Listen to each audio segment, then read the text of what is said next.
Una de las invitaciones que nos hace la Iglesia para este tiempo de Cuaresma es el de escuchar más atentamente la palabra de Dios. Por eso yo los invito a que en estos domingos de Cuaresma tengamos un especial cuidado escuchando la palabra, meditando la palabra, haciendo nuestra la palabra. Escuchemos. Lectura del Santo Evangelio según San Mateo. Una vez bautizado, Jesús fue conducido por el Espíritu al desierto para ser tentado por el diablo. Y después de ayunar 40 días y 40 noches, sintió hambre. Entonces se le acercó el tentador y le dijo: «Si de veras eres el Hijo de Dios, manda que estas piedras se conviertan en panes». Él le respondió: «La Escritura dice, no solamente de pan vive el hombre, sino de toda palabra que sale de la boca de Dios». Entonces lo llevó el diablo a la ciudad santa, lo colocó en el lugar más alto del templo y le dijo: «Si de veras eres el Hijo de Dios, tírate abajo, porque la Escritura dice, a sus ángeles dará órdenes para que te cuiden y también te llevarán en sus palmas para que tu pie no tropiece en la piedra». Jesús le dijo: «También dice la Escritura, no exigirás pruebas al Señor tu Dios». Entonces lo llevó el diablo a un monte muy alto, le mostró todos los reinos del mundo y su gloria y le dijo: «Todo esto te lo daré si te postras y me adoras».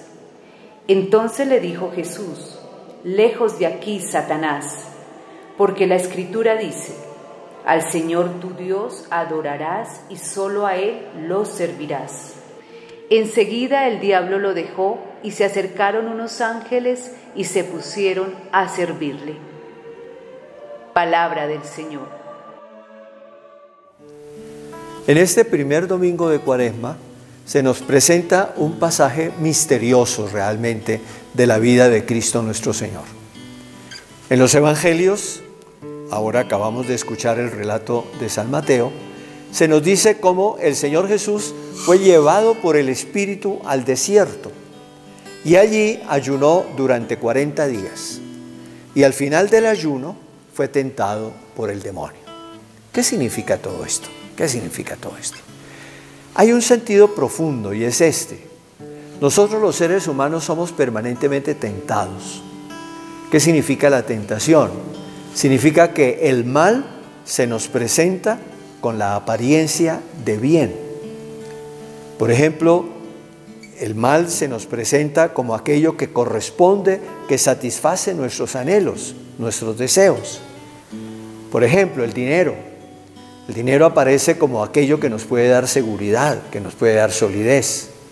Por ejemplo, el poder se nos presenta como aquellos que nos va a permitir verdaderamente dominar la situación e imponer nuestros puntos de vista. Por ejemplo, el placer se nos presenta como aquello que nos da alegría, que nos da gozo, que nos da placer. Y todo, entonces, detrás de eso viene toda una serie de cosas que se camuflan de bien y hace que el ser humano está permanentemente preguntándose cómo deben ser las cosas, en un permanente proceso de discernir qué es el bien y qué es el mal. Esto hoy tiene una importancia grande porque vivimos en una sociedad en donde prácticamente ha desaparecido la noción de bien y de mal. Hoy es muy fácil escuchar a alguien que diga: el mal no existe, porque si yo quiero esto, está bien. ¿Quién me ha dicho a mí que tal cosa es mal?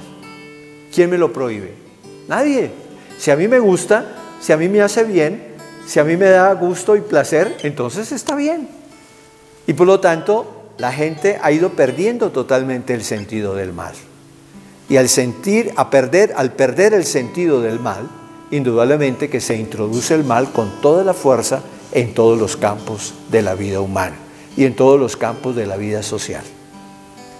Ahí pasa un fenómeno realmente terrible, y es que verdaderamente de tal manera se camufla el mal con apariencias de bien, que entonces ya se pierde absoluta y totalmente el sentido del mal. Ya matar no tiene ningún problema, ya robar no tiene ningún problema, Ya hacerle daño a otra persona no tiene ningún problema. Atentar contra la vida de las personas, de los animales, de la creación, eso no tiene ningún problema. El todo es que de alguna manera me aproveche y yo saque ventaja de ahí. Por eso vivimos en una sociedad tremendamente injusta, una sociedad tremendamente violenta. Pues bien, el Señor quiso asumir esa realidad nuestra. Quiso asumir la realidad de sentirse tentado, es decir, de sentirse inducido al mal. Y precisamente las tres tentaciones que aparecen allí en el relato de Mateo nos muestran esas tres tentaciones fundamentales a las que yo me referí hace un momento. La búsqueda del placer, la búsqueda del poder, la búsqueda de la riqueza, del dinero. Porque en esas tres tentaciones como que se camuflan y se incluyen todas las otras tentaciones. Entonces el Señor quiso, Él, en nombre nuestro, recibir la tentación, ser expuesto a la tentación, enfrentarse a la situación. Ahora, fíjense bien, ¿cómo responde el Señor a la tentación? Con textos de la Sagrada Escritura, con textos de la Palabra de Dios. Y aquí el Señor nos está dando la clave para poder distinguir el bien del mal y por lo tanto para poder no irnos tras el mal engañados con apariencias de bien. Tenemos que empaparnos de la palabra de Dios. La palabra de Dios es la que nos va a dar toda la luz que necesitamos para poder discernir siempre el bien separándolo del mal. Y para poder siempre optar por el bien. Para poder educar nuestro corazón de tal manera que busque y acoja siempre el bien y rechace el mal.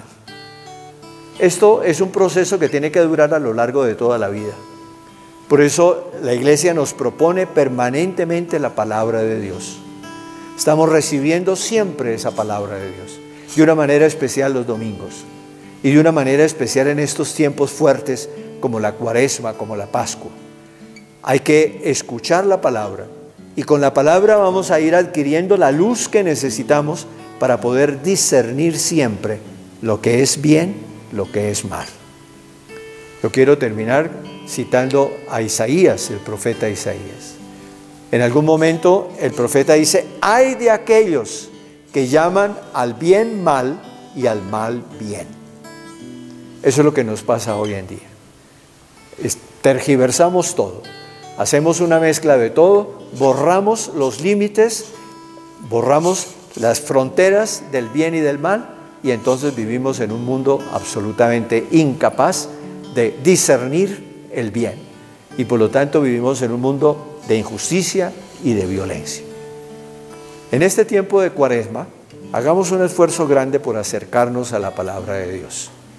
Esa palabra de Dios que la Iglesia nos proclama, esa palabra de Dios que la Iglesia nos entrega, esa palabra de Dios que viene a nosotros para darnos toda la luz, toda la fuerza que necesitamos para vivir en el amor.